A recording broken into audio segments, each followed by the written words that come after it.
ነብዩ ልጅነታቸውን ጨርሰው ወጣትነት ጀምረዋል። መካ ላይ ያሉ ወጣቶች አጸያፊ ተግባራቶችን ይዳፈራሉ፣ ኸምር ይጠጣሉ፣ ዝሙት ይፈጽማሉ። ነብዩ ግን ወጣቶች የሚሰሩት ነገር ጭራሽ አይመስጣቸውም።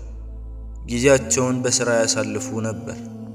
ከዕለታት አንድ ቀን ነብዩ መሃል ከተማ ወጥቶ መጫወት አማራቸውና የሚያግዷቸውን እንስሳዎች ለባለቤቱ መልሰው መሃል ከተማ ወጡ። ሲደርሱም የሞቀ ሰርግ ላይ እየተጨፈረ ተመለከቱ። ጠጋ ሲሉ አላህ ከፍተኛ የሆነ እንቅልፍ ለቀቀባቸውና እዛው ተኝተው አነጉ። የወጣትነታቸውን የፈተና ጊዜ አላህ እንዲህ እያለ ያሳልፋቸው ጀመር። ጊዜያቶች አልፈው ክረምቱ ተጠናቆ በጋ ገብቷል። የመካ ሰዎች በአብዛኛውን ጊዜ ለንግድ ሲወጡ የበጋውን ወቅት ይፈልጉ ነበር። በጋው ስለመጣ የመካ ነጋዴዎች ከሻም ንግዳቸውን ለማምጣት ዝግጅታቸውን ጀምረዋል። በመካከላቸውም በስም ታላቅ ዝና ያላት ሀብትና ንብረት የተሰጣት ኸዲጃ የምትባል እንስት አለች። ወደ ንግድ ከመውጣታቸውም በፊት ኸዲጃ ደሞዝ ከፍለው በታማኝነት የንግድ ሁኔታውን የሚያንቀሳቅስላት ሰው በመፈለግ ላይ ነበረች። ብዙም ሳትቆይ ስለ ነብዩ ታማኝነት ሰምታ ነብዩ ዘንድ ሄዳ የንግድ ሁኔታዋን እንዲያከናውኑላት ጠየቀቻቸው። ነብዩም ተስማምተው ከመካ ሰዎች ጋር ወደ ሻም ረጅሙን ጉዞ ለመጓዝ ተቀላቀሉ። ጉዞአቸውን ጀመሩ። ከነብዩ ጎን የኸዲጃ ሌላኛው አገልጋይ መይሰራ ይገኛል። ያንን አሸዋማ መሬት በዛ ጠራራ ፀሐይ ያቋርጡት ጀመር። ረጅም ከተጓዙ በኋላ አንዲት ዛፍ ወዳለባት ስፍራ ይደርሱና ዛፍ ስር ተጠልለው ለመጓዝ ይስማማሉ። ሁሉም ተሰብስበው አንዲት ዛፍ ስር ቁጭ ብለው ይጨዋወታሉ። ነብዩ ከመካከላቸው ተነጥለው ብቻቸውን አንዲት ዛፍ ስር አረፍ ብለዋል። እንደ አጋጣሚም ነብዩ ካረፉበት አቅራቢያ አንድ መነኩሴ በአንዲት አናሳ ጎጆ ውስጥ ተቀምጧል። ነብዩን ሲመለከታቸው በድንጋጤ ራሱን መቆጣጠር ተሳነው። ብዙ ከተመለከታቸው በኋላ ወደ ኸዲጃ አገልጋይ መይሰራ ዘንድ በመሄድ ያኛው ብቻውን ተነጥሎ የተቀመጠው ማን ነው ሲል ይጠይቀዋል። መይሰራም ይህ ቁረይሻዊ ሰው ሲሆን ከሐረም ቤተሰቦች አንዱ ነው አለው። መነኩሴውም በዚህች ጥላ ስር ነብያት እንጂ ማንም አልተቀመጠባትም ብሎ ሄደ። ሁሉም ረፍታቸውን ወስደው ጉዟቸውን ቀጠሉ። በዚህ መልኩ እየተጓዙ ወደ ሻም ሀገር ደረሱ። ሀገሩ ላይ ሲደርሱ ሁሉም ለመገበያየት ይበታተናሉ። ነብዩም መይሰራን ይዘው ወደ መሃል ገበያው ገብተው መገበያየት ጀመሩ። የነብዩን ሁኔታ እየተመለከተ የነበረው መይሰራ ስነ ምግባራቸው፣ ታማኝነታቸው፣ ቅንነታቸው፣ የንግግራቸው ብስለት ከሥራ አዘናግቶታል። አሁን ነጋዴዎች የሚመለሱበት የቀጠሮ ጊዜ ደርሷል። የሸጠው ሽጦ የሸመተው ሸምቶ ወደ መካ በትርፍ ሲመለሱ የረሱል የንግድ ትርፋቸው ግን ከሁሉም በተሻለ እጥፍ ነበር። ነብዩን አቅፎ የያዘው የመካ ነጋዴ ህብረተሰብ የአረብ ሀገራትን ተራራና አሸዋማ ስፍራ በማቆራረጥ ወደ መካ ጉዞን ጀምሯል። ነብዩ በሁሉም መካከል በዝምታና በእርጋታ ሲጓዙ አንዲት ደመና በእሳቸው ቀጥታ በመሆን ከፀሐዩ ቃጥሎ በመሸፈን መካ ድረስ ተሸኛቸው ጀመር። ሁኔታውን ያዩት የመካ ነጋዴዎች ነብዩን በአግራሞት ይመለከቷቸው ጀመር። በስተመጨረሻም ትዕግስት አስጨራሽውን ያንን ረጅም ጉዞ አጠናቀው ወደ መካ ከተማ በሰላም ደረሱ። የመካ ነዋሪዎች የነጋዴው ቡድን ይዞት የመጣውን የሸቀጥ ዕቃ ለመቀበል ደጃፍ ላይ ቆመዋል። ነጋዴዎች ይዘውት የመጡት ዕቃ የመካ ሰዎችን በጣም አስደስቷል። ባለጸጋዋና ከበርቴዋም ኸዲጃ የነጋዴዎችን መምጣት ስትሰማ የንግድ ሁኔታዋን ልትመለከት መጣች። ቦታው ላይ ስትደርስ ያልጠበቀችውን ትርፍ ተመለከተች። ከነብዩ ጋር አብሮ ሲጓዝና ሲገበያይ የነበረው መይሰራ የነብዩን ሁኔታ አንድ በአንድ ነገራት። ነቁሴው ያለውን ታማኝነታቸውን፣ ቅንነታቸውንና የዳመናዋንም ሁኔታ አወሳላት። ኸዲጃም መይሰራ የሚነግራትን በጥሞና ተሰማው ነበር። ኸዲጃም ይህንን ታማኝና መልከ መልካም ሰው የግሏ ማድረግ ፈለገች። ወደ ጓደኛዋ ነፊሳ ዘንድም ትሄድና ሁኔታውን አጫወተቻት። ነብዩም ይህ ጥያቄ ይቀርብላቸዋል። ኸዲጃን ጠንቅቀው ስለሚያውቋት እሺ ብለው ተቀብለው ለአጎታቸው አቡ ጣሊብ ኸዲጃን ማግባት እንደሚፈልጉ ተናገሩ። የነቢዩ አጎቶችም ነገሩን በጣም ወደው ኸዲጃ ቤተሰቦች ዘንድ ለሽምግልና አቡ ጣሊብን ጨምረው ሄዱ። የኸዲጃ ቤተሰቦች ጋር ልክ እንደደረሱ አቡ ጣሊብ እንዲህ ሲሉ ተናገሩ። የኢብራሂም ዘርና የኢስማኤል ዘሮች የሚያስቀጥሉ ሰዎች ላደረገን ጌታ ምስጋና ይገባው። ለመካ አገልጋዮችና በሰዎች መካከል በሚፈጠረው ችግር ፈራጅ ላደረገን ምስጋና ይገባው። በመቀጠል ይህ የወንድማችን ልጅ የሆነው ሙሐመድ ኢብኑ ዓብድላህ በመልካምነቱና በታማኝነቱ ሙሉ የመካ ሰዎች የሚመሰክሩለት ምንም ጠፊ የሆነው ገንዘብ ባይኖረውም የእሷን ጌጥ ግን አሁንም ሆነ ወደፊት በማሟላት ለማግባት ወስኗል። ይህ ልጅም ወደፊት ትልቅ ሚስጥርም ይኖረዋል በማለት ሽምግልናውን ጀመረ።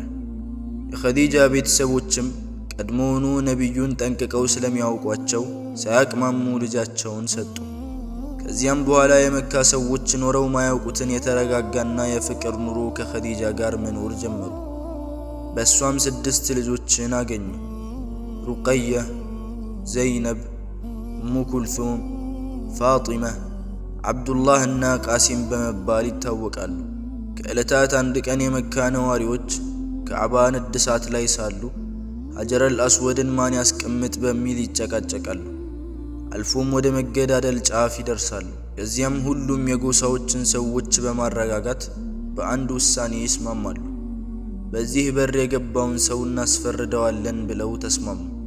አሁን ሁሉም ማን በበሩ ይገባ ይሁን ብለው ለማወቅ በጉጉት ላይ ናቸው። ብዙም ሳይቆዩ በድንገት አንድ ሰው ሲገባ አይተው ፊታቸው በደስታ ተሞላ። የገቡትም ታላቁ ነቢያችን ሙሐመድ አልአሚን ሰለላሁ ዐለይሂ ወሰለም ነበሩ። ሁሉም የዚህን ታላቅ የክብር ሥራ ለነቢዩ ለመስጠት ወደዱ።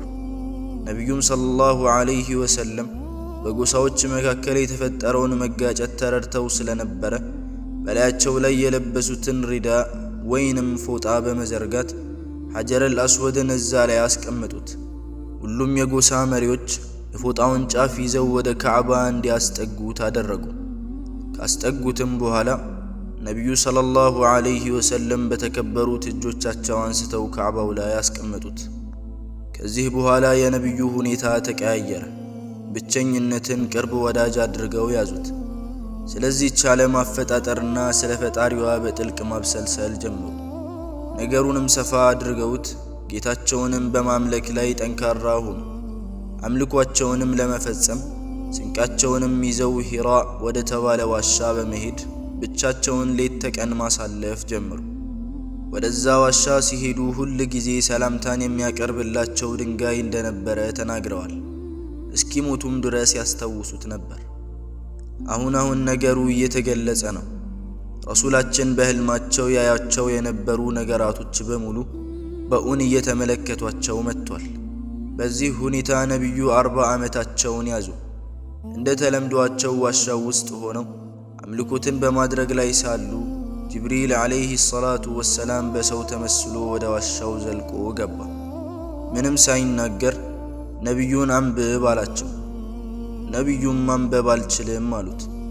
ጅብሪልም ወደ ነቢዩ ጠጋ በማለት አቅፎ ይዞ ይነቀንቃቸውና በድጋሚ አንብብ ይላቸዋል። በዚህ መልኩ በተደጋጋሚ 3 ካደረጋቸው በኋላ አንብብ ፈጣሪ በሆነው ጌታህ ስም የሰው ልጅን ከረጋ ደም የፈጠረው፣ አንብብ ጌታህም ቸር ነው የሚሉ የቁርአን አንቀጾችን አወረደባቸውና ሄደ። ነቢዩም በድንጋጤ የተንቀጠቀጡ ወደ ቤት ተመለሱ። ፍራሻቸው ላይ ተኝተው አከናንቡኝ አሉ። ነቢዩ ከተረጋጉ በኋላ ሁሉንም ነገር ለኸዲጃ ነገሯት።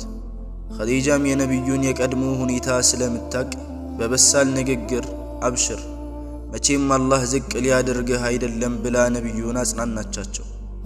ምንም እንኳን ውዱ ባለቤቷን ለማጽናናት ብትናገርም ውስጧ ግን ተረብሾ ስለነበረ ወደ ቀድሞ የክርስትና እምነት አጥኚና የዋህይ ሁኔታ ያውቅ ወደ ነበረው ወረቃ ቢን ነውፈል የተባለ ሰው ዘንድ ይዛቸው ሄደች። ከዚያም አጎቴ እስኪ ሙሐመድ የሚልህን ስማ አለችው። ወረቃም ምን ነው ልጄ ሲል ነቢዩን ጠየቃቸው። ረሱል ዐለይሂ ሰላቱ ወሰላም በጣፋጭ አንደበታቸው የሆነውን ሁሉ በዝርዝር ነገሩት። ወረቃም ይህማ በሙሳ ላይ ይወርድ የነበረው ናሙስ ነው፣ ምን ነበር ያንተ ነብይነት ጊዜ ደርሼ ባንተ ባመንኩኝ ሕዝቦችህም ከመካ ሲያስወጡ ከጎንህ ሆኜ በረዳሁ አላቸው። ይህን ጊዜ ነቢዩ ድንግጥ አሉ። ወደ ወረቃ ዞር ብለው ሕዝቦቼ ከመካ ያስወጡኛል አሉት። ወረቃም አዎን፣ አንተ በመጣህበት መንገድ የመጣ ሰው ሁሉም ይዋጋዋል አላቸው። ነቢዩ ሰለላሁ ዐለይሂ ወሰለም ከሁኔታው ከተረጋጉ በኋላ ወደ ቀድሞው ልምዳቸው ሒራእ ዋሻ ሄደው አምልኮትን ማድረግ ፈለጉ። ከዕለታት አንድ ቀን በመንገድ ላይ ሳሉ የሆነ ድምፅ ከወደ ሰማይ በኩል ሰሙ። የሰሙትን ድምፅ ለማረጋገጥ ወደ ቀኝና ወደ ግራ ከፊትም ከኋላም ቢመለከቱ ሊያገኙት አልቻሉ። ወደ ላይም ቀና ብለው ሲመለከቱ ያንን መልአክ በምድርና በሰማይ መካከል በዙፋን ተቀምጦ ተመለከቱት። ያዩት ነገር በጣም ያስደነግጣቸውና ወደ ቤት ገሰገሱ። ወደ ቤት ገብተው ልብስ ደርቡልኝ ብለው ደርበው ተኙ።